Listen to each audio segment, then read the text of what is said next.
Viewers, I just scored this today. It's a National Panasonic, probably mid to late 80s, remote control, OSD vintage TV. Model TC2698, 160 watt power consumption, made in Australia of Panasonic Japanese components with AV in and everything. Let's get this back off and have a good inspection inside. It does work good. I'm just going to get a signal into it. Now, I can't be bothered getting the AV leads right now, but I'll do a test in another video. But it all works. I could probably touch up the focus, but I want to get the test pattern generator hooked up on this thing. Looks like we've got a bit of bleeding too.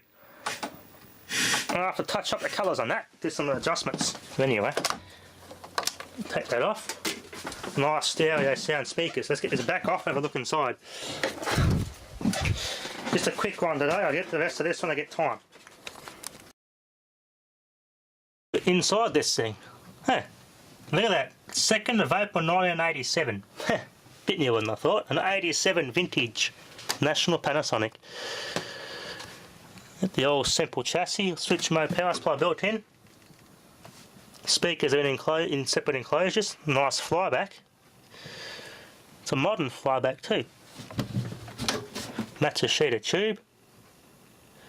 Made in Japan, it's a genuine Matsushita. It's got the AV input board there, modulated. Anyway, not bad. Yeah, not Delta, of course it's not Delta. Don't believe what the Quinchix told you, Delta. Anyway, that one there is a lot better quality though, because it's older. This one is probably one of the last of the, in 1987, that's when they started discontinuing the wooden cabinets and started bringing in the black plastic crap sets. So this is pretty much made right at the end of the wooden cabinet era, as it says at a date code, 1987. Still pretty well made TV, small chassis, nice good stereo sound on the speakers, infrared remote board there. I've got the remote to it too.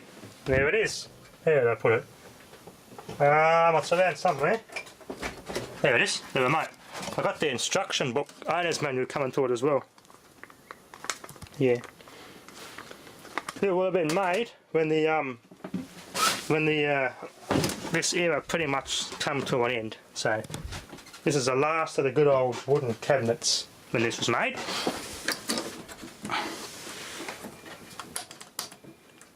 As I said, I'll have to do a test, get a good test picture on it, and get a signal into it and see what the picture's like. I might have to adjust it, and this can come off too by the looks of it. They go down today, I slide across so you can take it off and clean it. Quite like that design.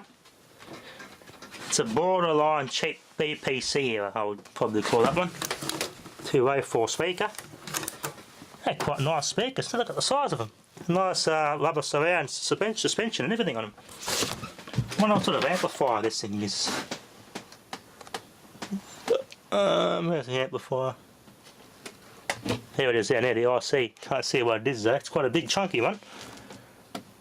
Very well made. Good sound.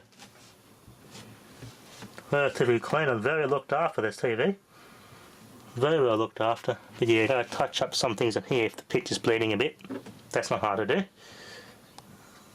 I'll get the set-top box out quickly and get it signal into it, see what it's like. It's got the AV ports there, but the picture's B and C, I don't have that. I'm gonna have to use the RF. Yeah, this is before they had the before they introduced the RCA picture yellow connector there. I use the AV, be easier. I haven't got a B and C thing for that. I'll have to quickly rig something up when I get a chance and plug it in straight in the AV signal picture output of that. Anyway, I'll do a test so that I get another chance. I haven't got time now. Anyway, that seems to work quite well. Thanks for watching.